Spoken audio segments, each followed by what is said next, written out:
Hey guys, hope you guys are doing well. Today we're going back to the I Ching, the last one for this Friday, the book of changes. So I made a video earlier about 2 weeks or so ago that explains actually how to walk through doing this analysis. It's kind of like the Chinese tarot card.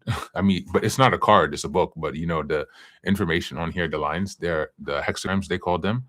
They are kind of like, I guess you could say, the equivalent of the tarot card. So they give you like that kind of reading and information. And so you're doing this kind of exercise to gain some wisdom from the universe. Let's see, testing, one, two. Yeah, perfect. It's working. But before we get started, we're going to walk through an exercise again because, to be honest, I kind of forgot the steps. I mean, I know what to do. This is the exercise we did last time. So this was the hexagram that I drew. And it's like some mathematics that you have to put together. They have the instructions. This is a really good book. This is also something that's in the public domain. So you can find it if you go to my Patreon. I also put a lot of links to things that are available in the public domain, so you can find them easily, so you don't have to go through looking. So in case you're interested, you can check out the Patreon link in the link tree. You can find it on social media or here. So basically that will, excuse me, help you to get some new knowledge. But before we get started, we need a coin because you need 3 coins to do this correctly, where you can have heads and tails. I'll be right back.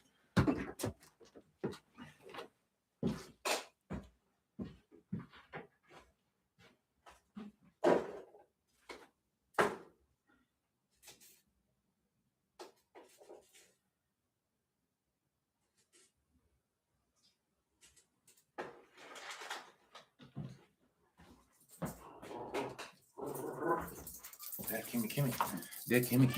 Yeah, baby. You heard me talking to the cat. She's crazy. Hey, baby.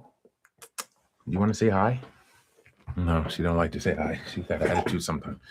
She has some stomach problems. I woke up and she has made a mess all in the bathroom. Ain't that right, Kimmy? She eat too much yogurt. She like yogurt, but I need to stop feeding her yogurt because I think it's not. I mean, I don't give her the whole thing of yogurt, but she like to lick the thing after I eat the yogurt. And I think that I need to stop that because her stomach is getting crazy. Anyways, we're coming back to the I Ching. So we're doing tongue twist. So what we're gonna do is walk through reading the I Ching and how to consult the I Ching. So we're gonna go through these steps again. And basically the idea is that this is the map of the hexagram. So once you walk through this mathematical exercise, you will have the top lines, or the top lines are here, and then the lower ones are on this side, and then you basically go to find a map, and then I shouldn't do my middle finger, flipping you guys off. And it's basically going to tell you which hexagram you should go to read and consult for the day, and then whichever ones are 6 and 9, those are the lines that you go and you read. Not all of them, only the ones with the lines. And so we're going to walk through this exercise again, and I'll read the instructions as we go. Number 1, how to consult the I Ching. Number 1, shake 3 coins in your hands. This is 3 20-piece European.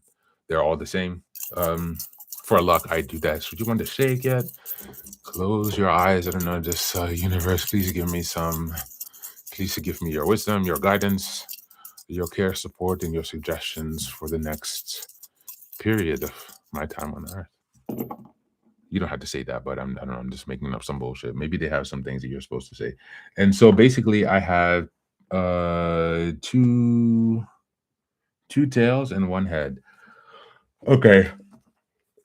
So number 1 is to shake the coins with your hands and then drop them. Number 2, count the heads as 3. So heads are 3 and tails are 2. So you're gonna multiply them and add the value of all 3 coins. 3 heads equals 9, and 1 tail equals 8, and so on. Okay, so we want to have the first line is, and we're going to go you have to start from the bottom up, so you're drawing the lines from the bottom up. Okay, so the first time I had 1 head, 1 times 3, and then you have 2 times 2. Okay, 1 times 3 is 3, 2 times 2 is 4, 5, 6, 7, and that means 7. Okay, now to step 3. So basically, you're going to add them up. I don't know if you guys can see that. It's really, really small. So I wrote, 1 heads times 3, and 1 tail, 2 tails times 2. And then you do the multiplication, and then you add both of those together, and that's going to give you the number. Now we're on step 3. If the number is odd, draw an unbroken line. If the number is even, draw a line that is broken in the center. So when they're talking about the broken or unbroken lines, they're talking about these here. Oof. There you go. There you go. So you can see this is how you should draw them. So if it's even, I need to cheat. Odd numbers. For odd numbers, you put a straight line with no gap. For even numbers, then you put a line with a gap. And again, we're starting from the bottom and going up, and it's going to be 6 in total. Okay, so now 7 is obviously an odd number. So that means we have an unbroken line, and we're going to start with the first solid one at the bottom. Okay.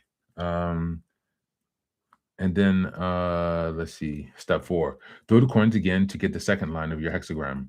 Draw this line above, not below the first line. So you will see that we're going to keep going from the bottom up. So let's do the 20. We had to do this now 6 times. So it does take a little bit more time. We have, what is that now? Again, the same thing. Yeah. This is 7. So we have again that line, solid line. Do one more time.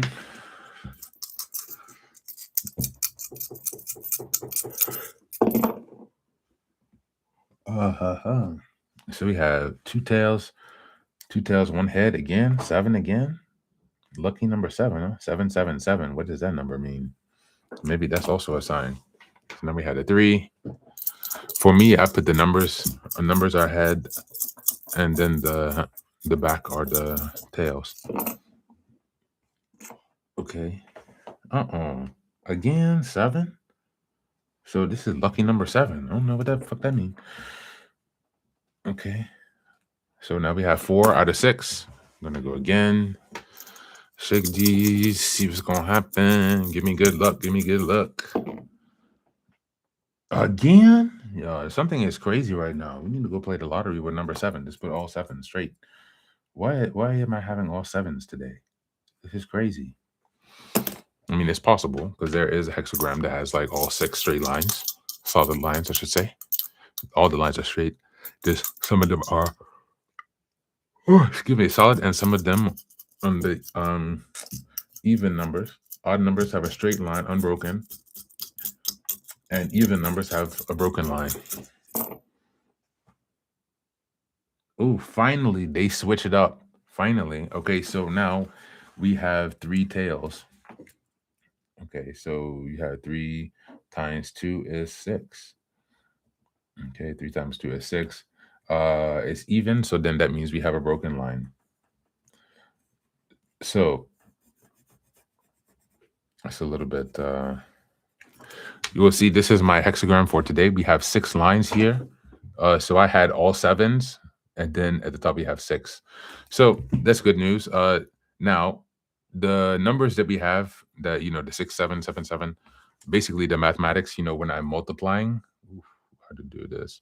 Yeah, there, when I'm multiplying the head times the tail, we have to get these numbers because they tell us if the lines are straight or if they have a break in them.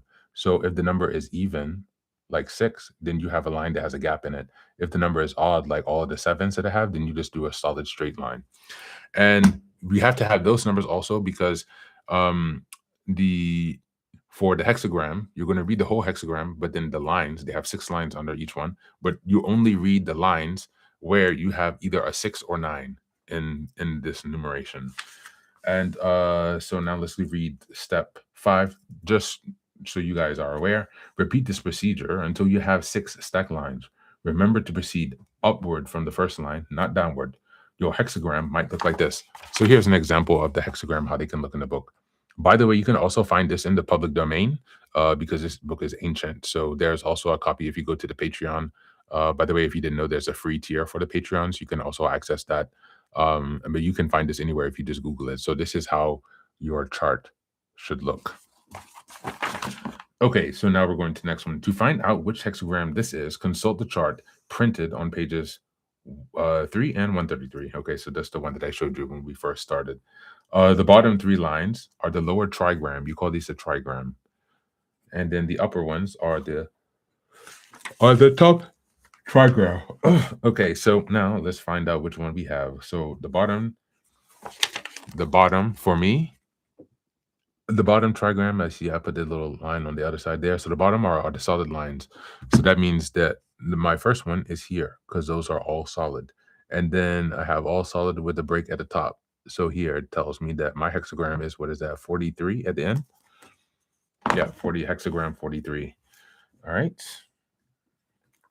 So step 7, read the text from that hexagram up to the section that says first line. Beyond that, read only the sections for those lines which change in your hexagram. The changing lines are those with a value of 6 or 9. For example, lines 1, 3, and 6 are all changing lines.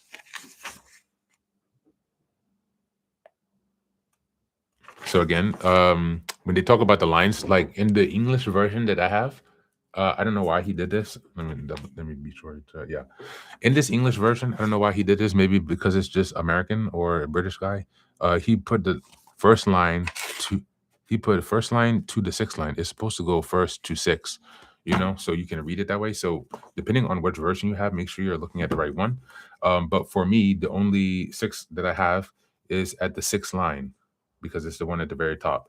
So I need to read hexagram 43 and line 6. That's my fortune for today. So now we got this explanation out of the way. Oh no, I tore the book. Ooh. This book is getting busted, y'all. I've been using this book. I loved it for some reason. Like, this was a favorite of Carl Jung. That's actually how I came across this book, is because Carl Jung really relied on this heavily in his kind of mysticism and ways of understanding collective unconsciousness and so forth like that. Let's see. I'm pretty sure I've read 43. Yeah. This is very appropriate. It always gets me. I mean, it's the same when people are doing tarot cards. It's the same kind of like feedback or sense of connection with the universe or whatever. Maybe even the Ouija board is kind of the same thing. I don't know. Ouija is a bit out there. So anyway, hexagram 43 is Kwai. Breakthrough. Resoluteness. It's perfect timing for this one, to be honest with you guys. I really needed this one. Okay, so Kwai. Breakthrough. Resoluteness. A breakthrough. Do not be drawn back into bad habits. Damn. Okay. So, okay. True. I mean, I'm laughing because this is directly responsible. Speaking to something that was in my mind already today. So it's it's giving me a bit of that wake up call. But now we'll go ahead and continue to read the hexagram. The arrival of the hexagram Kwai indicates that a long awaited change is at hand. A difficulty that has oppressed you over a long period is now about to dissolve. Thank God. Thank God, with the year the horse. It is important to respond in the proper way. There's a temptation on obtaining relief. There is a temptation on obtaining relief to fall into the traps of the ego, pride at having been dispersed the trouble, self-righteousness about having the trouble through correctness, anger at one who we think was the source of our problems. Oh my God, this is so, oh my God. Or a desire to remain free of all difficulty in the future. I'm sorry, because I was just doing this AO scan and it was telling me also this kind of same information. So I'm getting a lot of synchronicities right now for me personally. I would just read that one more time. There is a temptation on obtaining relief to fall into the traps of the ego, pride at having dispersed the trouble, self-righteousness about having triumphed through correctness, anger at the one who we think was the source of the problem, or a desire to remain free of all difficulty in the future. None of these responses is appropriate to the situation at hand. What is needed now is a resoluteness, a firm commitment to continuing the battle for good, and to the self-examination that makes all good things possible. This is not a time to lapse back into negative mental habits and enjoy the vacation provided by the breakthrough. Do not rest on your laurels, but push forward, deepening your inner strength and your resistance to influence your inferiors. In your resistance to influence of inferiors, both in yourself and others. Strengthen those around you by setting an example of self-improvement and self-correction. Great progress and good fortune are available now to one who makes proper use of the opening. But to have proper use of that opening, you have to remain true to yourself. Okay. So that means that we need to let go of those bad habits. As they said, the traps are pride at having dispersed your trouble yourself, self righteousness about having triumphed through correctness. So not having to bend to negative morals or, negative like corruptness or being a narcissist. You don't have to be a narcissist to get your needs met, for example. That's how you can read that. Or anger at the ones who we think are the source of our problem. So anger at my parents, which I've definitely been feeling, and I'm working through releasing that. I've been working on the acceptance, radical acceptance, but it's more about not holding on to that during this time of change. Holding on to the anger of your parents, or I don't know, whoever it was, your husband, your wife, your children, your boss, whoever it is, whoever you feel was the core cause of your problems, you cannot hold on to the anger that you feel for them and still move forward with your breakthrough. It's kind of like you have to let go to receive the new.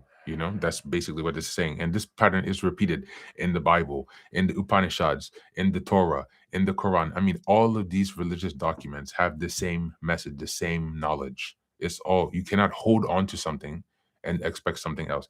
Even in the Bible, holding on to pride and having dispersed the trouble yourself. So I can feel so proud because, oh, I'm reparenting myself and I'm doing all this on my own. And so my ego is getting all big, but I'm not that dumb. I know that this information and the changes that I'm receiving is not all coming from me. Yeah, I'm sharing the information that I'm learning and I'm getting, but this information is also coming from the universe because I open my heart and my mind up to the information that I need in order to live a more balanced and stable life. And so these things are is so important. And again, this is how you make sure that you're not missing out on your opportunity for growth and to break through. And the last one was a desire to remain free of all difficulty in the future. So that's saying, like, just because you solved one big problem, you cannot have in your mind some expectation that you deserve or that you will never experience no other problems in your life just because you got rid of a major one. Like, yeah, that's important. Celebrate it, acknowledge it, feel it, internalize the relief, but don't make it all about your ego. Don't use the self-righteousness to build your, arrogance or pride that you had to or that you chose to or were able to, based on the things that you receive from the universe. It's not of your action, right? That you were able to resolve this without going to the dark side, quote unquote. So these are ways that we can stay stuck. Okay, so this was the hexagram, and I had to read line 6, only line 6, because you only read the lines where there are 6 or 9. And so line 6 says, the situation seems resolved, but may not be. Only a steady devotion to correct behavior brings the desired completion. So these are the lines, by the way. So this is the whole situation. We read the hexagram, and then you'll see at the bottom the lines start reading. So I only had to read line 6. So that's how it applies to me. I definitely suggest you guys do this. It's a really fun exercise. It's a really fun way to connect, with the energies of the universe, with your intuition, with source, with God. And it's it's a really enjoyable process. It helps me to feel more at ease, I guess in a way. It's really the same practice as the tarot cards. I don't even technically know how to do a tarot reading, but I should probably read up on that. I have this book thing. I have also bought this. I do sometimes, but I don't know the whole readings. I think this even has a book about how to actually do the. So I bought this light packet. It was also a gift for myself. So these is kind of the same energies, it's the same thing, the I Ching and these tarot cards. And so this is this companion book for the tarot. Maybe I would do one on these and we can like do some kind of comparison to see what's going on right now. But yeah, I've been meaning to read through this anyway for a while and to start understanding, what's going on with these tarot cards and how to do a reading and everything like that. And so, yeah, I'm glad that you guys can be here. I think the next video I'm going to do is on the tarot because I've been putting that off for a while. Like I know about it because I have friends who are into this. So they've explained some things to me, but I don't know technically officially how to do one. But I'm getting much, much, much more comfortable with this I Ching. And I really enjoy it. So this one also came after is 44, right? I haven't read this one on the podcast. All the ones that I've read on the podcast, I fold the pages like this. And this one just kind of caught my eye. So I think I'll just read through this hexagram just for the shits and giggles. because I saw something. The quote in the beginning, it says, "Darkness reappears unexpectedly. Caution and reticence are in order." So I think this is applicable to what everyone is experiencing in the world collectively right now, because there's a lot of dark energy, light energy, all kinds of energy, all kind of forces going through the universe. That is why everybody's nervous system is kind of like spiraling, going crazy, or the chaos, the wars, economic, political conflict, all these things are just energies. If you're familiar with the Chinese year of the fire horse this year, right? So this year is defined by rapid change, intensity, force, and evolution. And I think that this is a sign that we're shifting out of this paradigm into a new. I hope that you guys are not listening to this noise, because they drilling something out there, getting on my nerves. And the whole idea is that there's a lot of change coming, and I think now that's why all of this darkness in our society collectively is rising to the surface, right? I think somebody said something. Oh, cool. Somebody didn't hear the noise anyway. Thanks. Actually, that's the first time somebody wrote back about that.